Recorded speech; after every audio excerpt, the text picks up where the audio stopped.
Ang text po natin, Hebrews chapter 3, beginning verse number 7.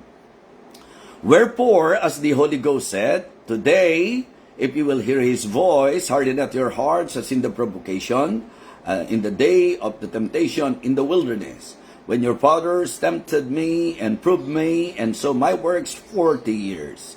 Wherefore I was grieved with that generation, and said, they do always err in their heart, and they have not known my ways. So I swear in my wrath, they shall not enter into my rest.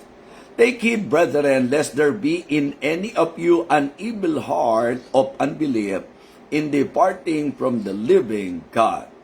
But exhort one another daily while it is called today, lest any of you be hardened through the deceitfulness of sin. For we are made partakers of Christ, if we hold the beginning of our confidence steadfast unto the end, while it is said, today, if you will hear His voice, harden not your hearts as in the provocation. For some, when they had heard, did provoke, howbeit not all that came out of Egypt by Moses. By whom, but with whom, was he grieved 40 years? Was it not with them that had sinned, whose carcasses fell in the wilderness, and to whom sware he that they should not enter into his rest, but to them that believe not? So we see they could not enter in because of unbelief. So again, ang message po natin is an erring heart and an evil heart of unbelief. Yun po ang ating pong tatalakayin ngayon. Let us pray. Our gracious loving God, our Father in heaven, God Almighty, thank you for this beautiful day. Thank you for this wonderful opportunity once again to study and to hear thy precious words. Lord, I always need you. Wisdom, power, and the filling of your Holy Spirit. Guide me, Lord, and help me as I share your word this morning. Bless your people and talk to us. Touch our hearts, O God. Give us a spiritual sensitivity as we listen and a submissive heart and teachable attitude. Again, I would like to commit to you this Bible sharing, O Lord. Ang lahat ng ito ay aming pong panalangin sa pangalan ng aming Panginoong Jesus. Amen. Amen. Purihin po ang Panginoon. So, dito po sa ating magiging pagtalakay mga kapatid, gusto ko pong bigyang pansin po natin ang mga eksaktong ginamit ng salita ng Diyos. Alam po natin na ito'y pumapatungkol sa pagbibigay pansin sa naging kalagayan po ng Israelites. So sa pagtuturo po at pagsulat po ng writer ng Book of Hebrews, sa kanyang punto na nais bigyan ng emphasis, ginamit niya pong example ang panahon ng mga Israelita, mga kapatid. And this is actually, for me, it is very helpful sapagkat kailangan po natin talaga na medyo mapaalalahanan po sa ating pong buhay. So, importante na ito'y ating matutunan sapagkat sabi ko nga po sa church kagabi, posible pala na sa kabila ng katotohanan na ang Diyos ay mapagpala at ang Diyos ay may nakalaang pagpapala, posible pa rin po pala na ang kanyang tao ay hindi mapagpala.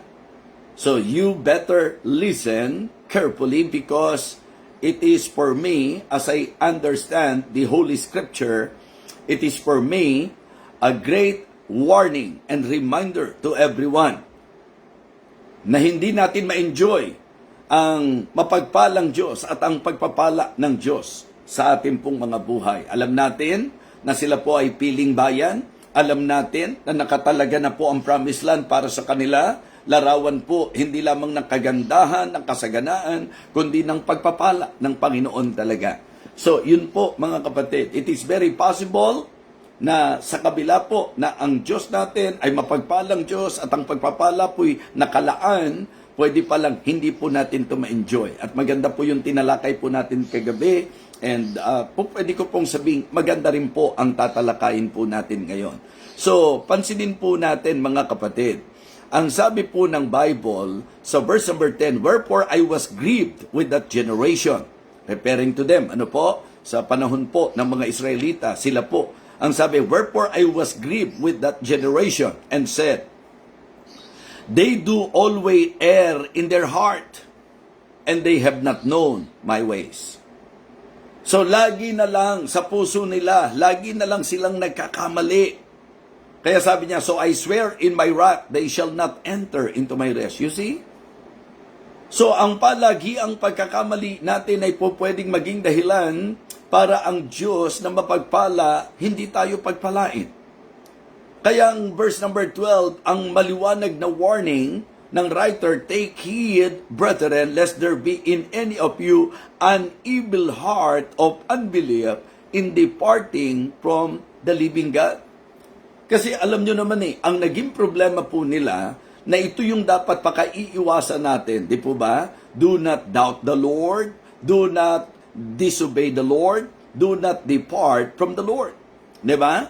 Yun po yung paalala. Dito po sa ating pong mensaheng ito, ang isang magandang warning po sa atin doon sa naging pagbanggit po ng writer ng naging kalagayan at karanasan ng Israelites. Ang ating pong nakita sa warning na ito, "Take heed, brethren, lest there be in any of you an evil heart of unbelief in departing from the living God." So do not doubt the Lord. Do not disobey the Lord and do not depart from the Lord. Yan po ang magandang ipaalala ng bawat isa sa sarili natin. Isipin niyo po, sabi ko nga, kung ang Diyos pagdududahan natin, pati ang Diyos kung pati ang Diyos pagdududahan natin, sino pa ang pwede natin pagkatiwalaan? Ngayon, kung ang Diyos susuwayin natin, ano ang dahilan para umasa tayo na tayo po'y kanyang pagpapalain? Hindi naman yata bagay na masuwayin pagpapalain. Hindi yata bagay yun. Awkward po yun. Masuwayin pagpapalain. Ang tama, masunurin pagpapalain. Di ba? Ang masunurin pagpapalain. Pero yung ang masuwayin pagpapalain, hindi bagay. Kaya sa Biblia po, ang masunurin, pagpapalain, ang masuwayin, susumpain. Yan po, o sasalutin. Di po ba? Yan po ang makikita natin. At yun lagit-lagi na mention ko sa inyo sa Deuteronomy chapter 11. Ganun naman lagi ang dealings ng Panginoon Gusto ng pagpapala, sumunod. Okay? Kung susuway, kabaliktaran ng pagpapala. Kaya nga, ang masunurin, pagpapalain, ang masuwayin, susumpain at sasalutin. Kaya hindi biro, do not doubt the Lord, do not disobey the Lord, and do not depart from the Lord. Kung lalayo ka sa Diyos, saan ka pupunta? Why not ask ourselves? Because many times, ganun yung naiisip natin. Ang naiisip natin, tumalikod. Ang naiisip natin, lumayo. Ang naiisip natin, lumihis. Ang tanong ko po, kapag lalayo tayo sa Diyos, saan tayo pupunta? Ano po ba ang pupuntahan natin na masasabi nating tama at hihigit doon po sa buhay natin na nasa piling tayo ng Panginoon? Kaya don't forget this reminder, do not doubt the Lord, do not disobey the Lord, do not depart from the Lord. Yan po. So, introduction pa lang po natin yan, mga kapatid. Ngayon, sa ating punta talakayin, kasi po, yung erring heart and evil heart, sa context po, lumalabas na ito ay nagmamanifest sa kanilang unbelief. Napakamali at napakasama na tayo po ay hindi magtiwala sa Diyos. Narinig niyo po ako, mga kapatid? Ito po ay napakalaking error at napakatinding evilness, matinding kasamaan at napakatindi at napakalaking kamalian kapag tayo po ay nag-alinlangan o hindi nagtiwala sa Diyos. By the way, Sa Biblia po, everything that is not of faith is sin. So kasalanan po sa Diyos na pagdudahan siya. Kasalanan po sa Diyos na siya ay hindi natin panampalatayanan o pagtiwalaan. So kaya tukoy na natin ngayon na ang usapan ng erring heart, ang usapan po ng evil heart ay yung pong unbelief. Ngayon, ang tanong, ano ang problema sa unbelief? Dito po sa sinabi ng writer, yung unbelief nila ang naging dahilan kung bakit kahit may nakatalagang pagpapala, kahit na ang Diyos ay mapagpala, hindi sila napagpala at hindi nila na-enjoy ang pagpapala. Ang sinasabi pong maliwanag na dahilan, unbelief. Sabi ko kanina, yung promised land, yan po'y larawan ng beauty, bounty, and blessing. Okay? Yan po yung buhay espiritual na maririts natin, yung antas ng maturity. So, if you really want God to bless you, grow. Diba? Kung gusto nating pagpalain tayo ng Diyos, tayo po'y magsilago.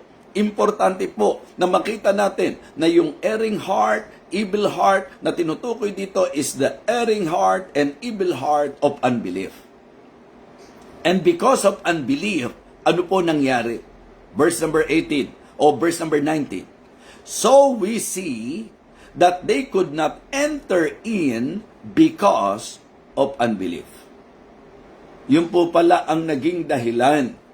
Mga kapatid, mga minamahal, isang bagay na pakaiingatan po natin, ito po ay ang hindi natin pagtitiwalaan ang ating Diyos. Yan po'y matinding kasamaan. Yan po ay malaking kamalian. So malaking kamalian na ikaw ay hindi magtiwala sa Diyos. Matinding kasamaan na pagdudahan mo ang Diyos. So, ang erring at evil heart na sinasabi ko po sa inyo ay ang unbelief. Yung hindi natin pagtitiwala sa ating pong Panginoon. Now, mag-proceed na po tayo sa ating pong magiging mensahe, sa ating pong magiging puntos para sa mensaheng ito. Again, the title of our message this morning, An Erring and an Evil Heart of Unbelief. Yun po. So, paano natin masasabi, ayon sa konteksto po natin, ayon sa text po natin, diba? Paano po natin masasabi na sila po ay merong erring heart, sila po ay merong evil heart? Mga kapatid, dahil hindi po sila nakinig sa kung ano po ang leading ng Panginoon. An erring heart and an evil heart, it is not listening to God's leading. Diba? Mga kapatid, sabi ko kagabi, yung i-resist mo, yung God's words. Diba?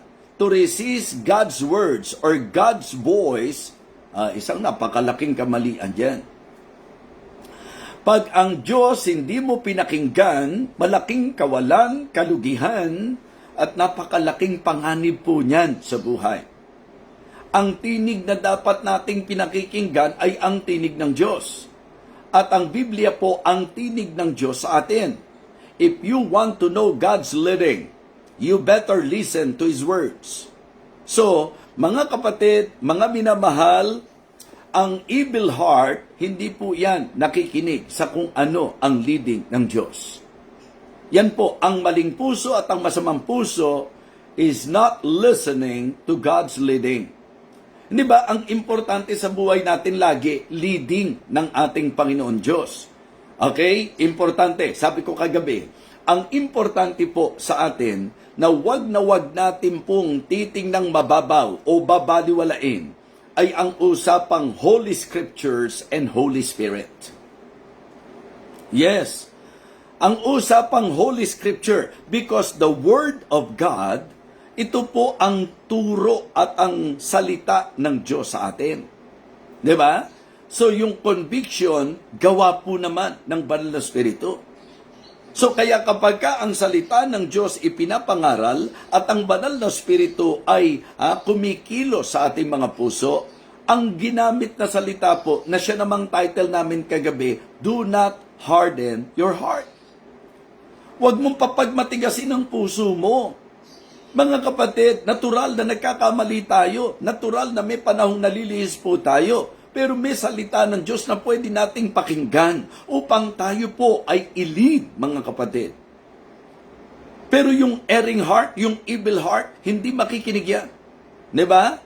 It's not listening to God's leading.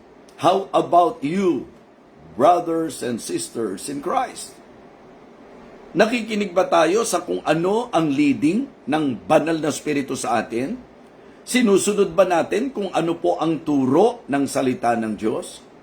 Mga kapatid, importante po lagi, yun po yung word na maririnig nyo sa akin. Because when we study the Word of God, wala tayong pag-aaralang hindi importante. Kaya again and again, lagi ko pong nababanggit yung salitang importante po. It is very important for us to listen to God's leading because the leading of God, yan po ang magdadala sa atin sa promised land. Considering na ginamit po ang Israelites as an example, it means to say na magandang medyo aralin natin. Ano ba naging problema nila? Kasado na po ang lahat. Kasado na po ang pagpapala. Kasado na po ang promised land. Okay? Nilabas na sila sa Egypt. Ano na lang ang kailangan nilang i-secure? Ano na lang ang kailangan nilang tiyakin? Makinig po tayong mabuti sapagkat kailangan natin ang paalalang ito. Ikaw po'y iniligtas na ng Panginoon at ang Diyos, mga kapatid, alam natin na napakaganda po ng plano niya sa ating buhay. Ang plano niya po sa atin ay ang pagpalain. Diba? To prosper us, to bless us. Yan po. Kaya sa kanila, sa ginamit na example, ang naging problema nila, inilabas sila sa Egypt. Mga kapatid, yung paglalabas pa lang sa kanila sa Egypt, sapat na para laging pagtiwalaan nila ang Diyos na kung nailabas sila, kung aaralin niyo po, mga kaibigan, hindi po ganong kadali ang makalabas sila sa Egypt sapagkat alam niyo kung gaano katigas ang puso ni Pharaoh. But our God is really, really great and wonderful because of His amazing power. Ano po ang ginawa ng Panginoon? He manifested His power, mga kapatid. And because of that, of course, sila po'y nakalaya. Ang tanong, sila po ba'y pinalaya ng Diyos para mag-wander sa wilderness? Sila po ba ay pinalaya ng Panginoon para ipahamak? Para mapariwara ang kanilang buhay? Hindi ba maliwanag na sila po'y inilabas sa Egypt dahil dadalim po sila sa promised land? Pakinggan po natin ito. Kasi hindi ka niligtas ng Panginoon para sirain mo ang buhay mo. Hindi ka niligtas ng Panginoon para magliwaliw sa mundong ito. Ikaw ay iniligtas ng Panginoon dahil meron siyang pagpapalang idinisenyo para sa iyo. And you better listen to His leading if you want to enjoy God's blessing.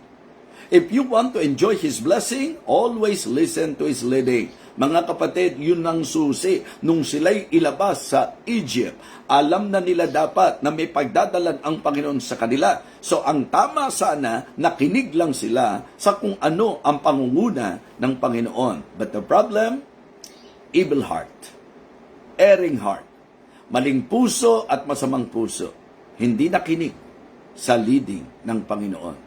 Okay? Pagka po may mga nararanasang hindi magandang sitwasyon, ang takbo ng isip, balik na lang kami sa Egypt. In fact, meron pa pong gustong manguna para ibalik sila sa Egypt. Nagpakahirap para palayain tayo. Ginawa ang lahat ng kanyang magagawa para palayain tayo. Tapos kapag kami hindi magandang sitwasyon along the way, ang takbo ng isip mo, balik Egypt na lang tayo. Mga kapatid, mag-Egypt ka naman. Isipin po natin, makabubuti ba yan? Yung balikan natin yung dati, ano ba ang kabalik-balik sa dati po natin?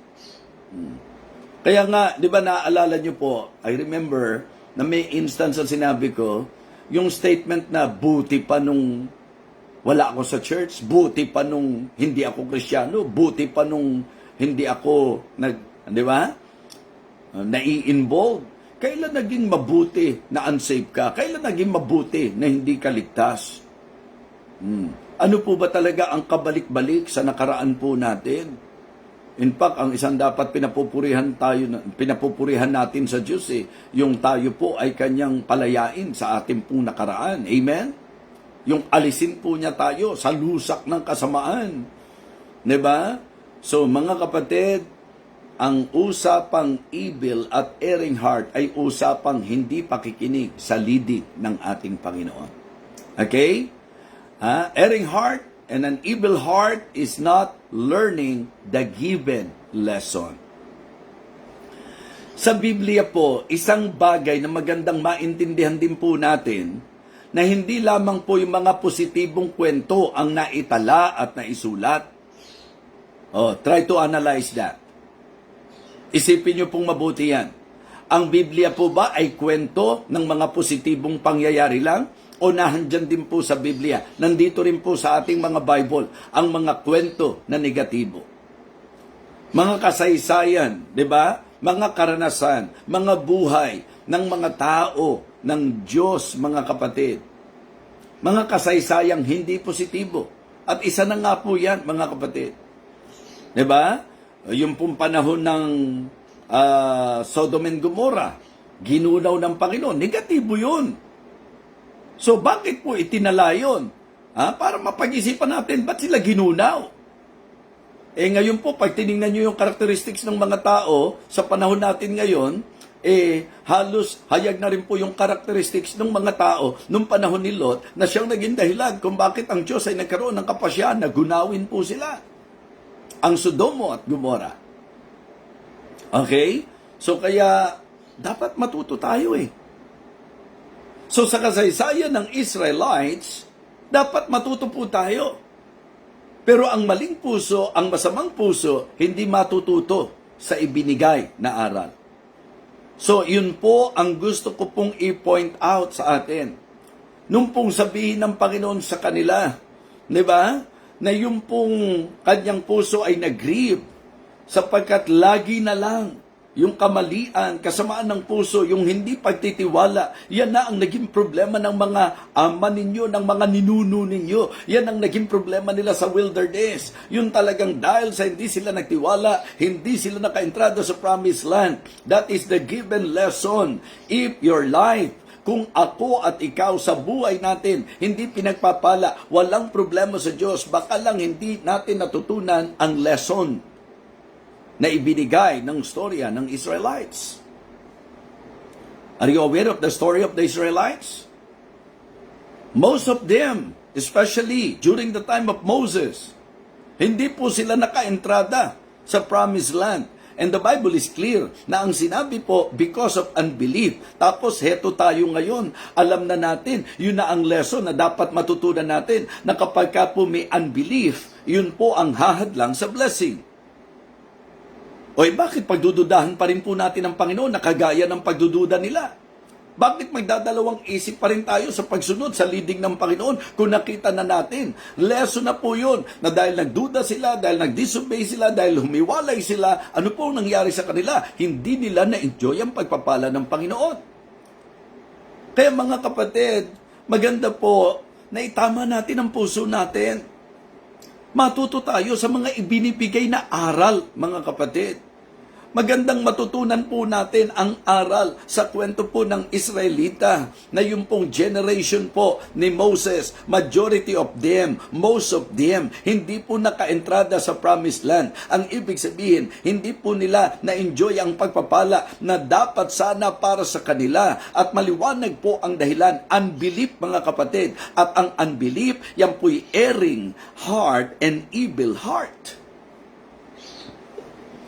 Yan po ay maling puso at masamang puso. Yung pagdudahan mo ang Panginoon. Di ba matotolerate pa na mag-alinlangan tayo sa tao, magduda tayo sa tao, yung hindi tayo kaagad makapagtiwala sa tao, yan po mauunawaan pa. Kasi ang tao talaga mahirap pang hawakan. Pero para ang Diyos ang iyong pag-alinlanganan, pagka ang Diyos ang iyong pong pagdududahan, problema po yan mga kapatid. So, ang ating tinatalakay, an erring heart. Ang tinatalakay natin, an evil heart of unbelief. Ang maling puso, ang masamang puso, hindi po matututo sa mga ibinigay na aral. Okay? Ang sabi po, evil heart is not listening. Yan po yung aking ipinunto sa inyo. An evil heart, di ba? It's not listening to God's leading. not learning the given lesson. And hey, kapag ka ang puso natin mali, talagang hindi mo pangahawakan ang garantisadong Panginoon. An evil heart and an erring heart is not leaning, di ba, to our guaranteed Lord. Kumbaga mga kapatid, kaya ko ginamit yung salitang guaranteed Lord, hindi naman for alliteration sake lang. Kasi, sabi ko kagabi sa mensahe, yung pa bang mga pinatunayan ng Diyos, hindi pa ba, di ba, dahilan yon para hindi na tayo dapat nabubuhay sa pagdududa pa sa Kanya? Alam natin na kung pag-aaralan natin, kahit na sa kasaysayan ng Israelites, kahit na sa buhay mo, sa buhay ko, sa buhay ng bawat isa sa atin, Kristiyano tayo, mga kapatid, who can deny na ang Diyos po natin laging nandyan? Aralin niyo po yung naging paglabas nila sa Egypt. Kumbaga, aware sila sa presence ng Panginoon. Diba? Ang problema nila mga kapatid, sa kamalian ng kanilang puso, hindi sila nagtiwala sa garantisadong Panginoon. Diba? Because an evil heart is not leaning to our guaranteed Lord. Kahit subok na siya, garantisado siya, maaasahan siya. Diba? Yung pagka sinabi nating guaranteed. Our gracious Lord, our great Lord, hindi po ba?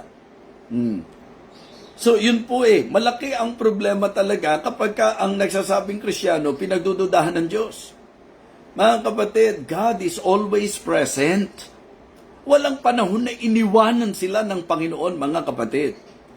Kaya nga sabi ko po, ang problema ng pagkadama natin na parang wala ang Diyos, hindi po dahil iniwan tayo ng Diyos, kasi hindi niya tayo iiwan, hindi niya tayo pababayaan. Ang problema ng damdamin mo na malayo ang Diyos, yun po ay problema na ang dahilan, ikaw ang lumalayo sa Diyos. God is always present. Yan po'y napatunayan, nakita nila na hindi sila iniwan ng Panginoon. Sabi ko nga, yung provision ng Panginoon, sapat na dahilan. Ang ginamit kong example, yung Red Sea. Ang ginamit kong example, mga kapatid, yung pong water from the rock. Yung manna. Diba? Yung everyday provision ng Panginoon. God is always present and God is all-powerful. Lagi siyang nandyan at siya'y lubos at labis na makapangyarihan. Hindi lang siya powerful, omnipotent po siya. Omnipresent po siya. Yan po ang Diyos natin. So, ang problema ng erring heart, ang problema ng evil heart, hindi magtitiwala sa garantisadong Panginoon. Do you really believe? Agree po ba kayo na ang Diyos natin garantisado? Medyo type amen naman. Yes, our Lord is guaranteed.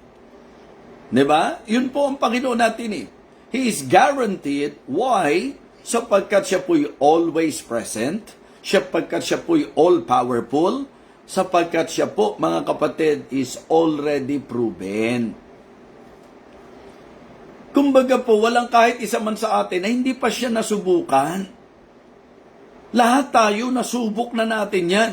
Yung iligtas lang tayo Yung baguhin lang po ang buhay natin. Yung pong iangat tayo, yung pagpalain tayo, yung sa kabila po ng mga difficult situations, itinawid niya tayo. Lahat ng yun ay patunay na talagang ibang klase ang Panginoon.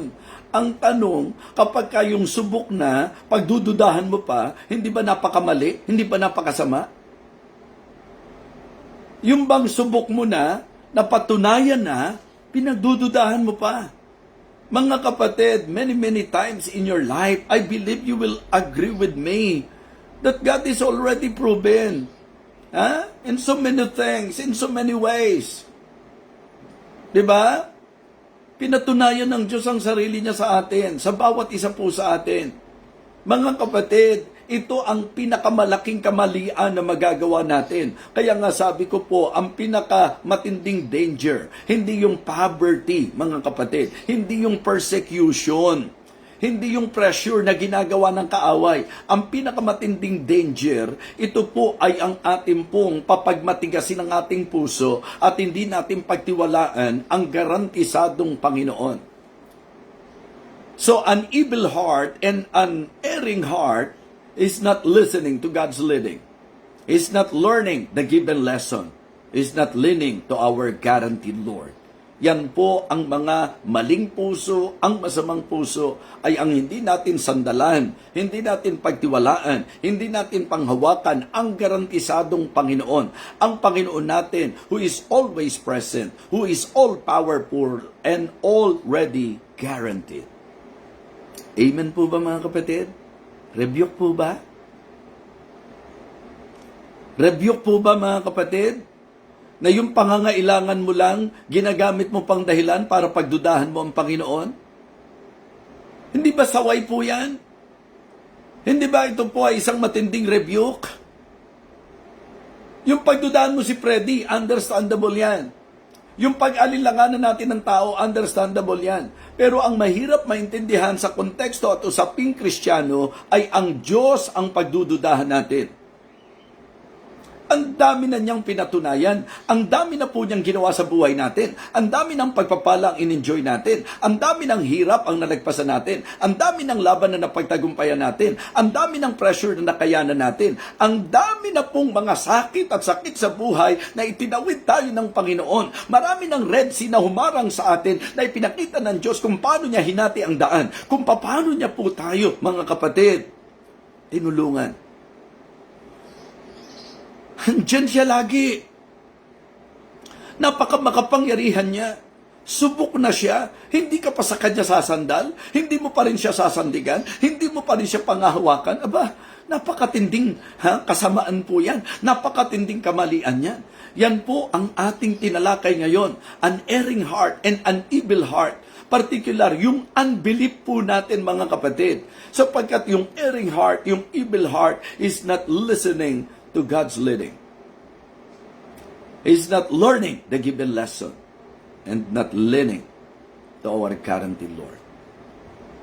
So mga kapatid, I hope na ngayon po ang bawat isa sa atin ay muling napaalalahanan, natuto sa napakahalagang mensaheng ito. Umaasa po ako mga kapatid na talagang i-lead tayo ng message na ito na talagang pagtiwalaan natin lagi at lubos ang Panginoon sa ating buhay. Diba? Sabi nga po ng kanta, there is no problem too big. Diba? That God cannot solve it. Yun po yung pinaka-concept ng kanta na yun, sapagkat ang goal ng kanta is to remind everyone that God will carry us. Pasensya na kayo, hindi po ako talaga singer . Sa anuman pong sitwasyon natin sa buhay, may Diyos na laging po pwede nating panghawakan, sapagkat Diyos na laging nakaalalay sa anumang ating laban na pinagdadaanan. Kaya mga kapatid, mga minamahal, i-avoid natin ang pagkakaroon po ng erring heart, ng evil heart of unbelief. Let us trust the Lord, mga kapatid. He is always present. He is all-powerful. He is already proven. No reason for us to still, doubt in the Lord. Hindi po tayo dapat magduda sa Kanya. Okay? So, mali po. Magandang umaga po sa inyong lahat. Naway na pagpala tayong muli. Ang linaw-linaw po na ang Diyos mapagpala, ang pagpapalay nakahanda, pero po pwedeng hindi natin ma-enjoy ang kanyang pagpapala kung ang puso natin ay erring at evil. Kung hindi po tayo nakikinig sa leading ng Panginoon, kundi po tayo natututo sa ibinigay na lesson, at kundi tayo nagtitiwala sa garantisadong Panginoon. Muli po, mga kapatid, alisin po natin ang katwiran para ang Diyos ay hindi natin pagtiwalaan. Huwag natin ikatwiran na napakabigat ng problema ko. Wala pong mabigat at mahirap pag Diyos ang pinag-usapan. Mabigat lang yan at mahirap lang yan kung tayo po yan. But our God is always with us. Kaya garantisado po ang ating Panginoon. Let us pray. Lord, thank you so much. Thank you for reminding us again this morning. Thank you, Lord, for the rebuke. Thank you for the assurance. Lord, I pray that you will continue to teach us. Especially yung pagtiwalaan ka sa aming mga buhay. May we realize, Heavenly Father, na kami po'y nagkakasala kapag kami nag-aalinlangan sa iyo. At dahilan ito upang hindi kami pagpalain. Kaya Panginoon, patawarin mo po kami sa mga panahon ng pag-aalinlangan. Patawarin mo po kami sa mga panahon na nahihinaan kami ng loob at kung saan-saan kami kumakapit. Nawa ang mensaheng ito ay nagturo at nagpaalala na mayroon pong Diyos na pwedeng sandalan, na mapangahawakan, sapagkat lagi kang present, Panginoon. Because you are all-powerful and already proven. Ikaw po aming Ama, ang aming pong patuloy na pinasasalamatan sa mensaheng ito na ibinigay mo sa amin. Lord, we need this message. Thank you so much. Pagpalain mo po ang bawat isa, aming Panginoon. Ang lahat ng mga taga-subaybay ng Believer's Breakfast, pagpalain mo po. Muli po, aming dakilang Diyos. Maraming salamat. Ito po ang aming panalangin sa pangalan po ng aming Panginoong Jesus. Amen. Amen.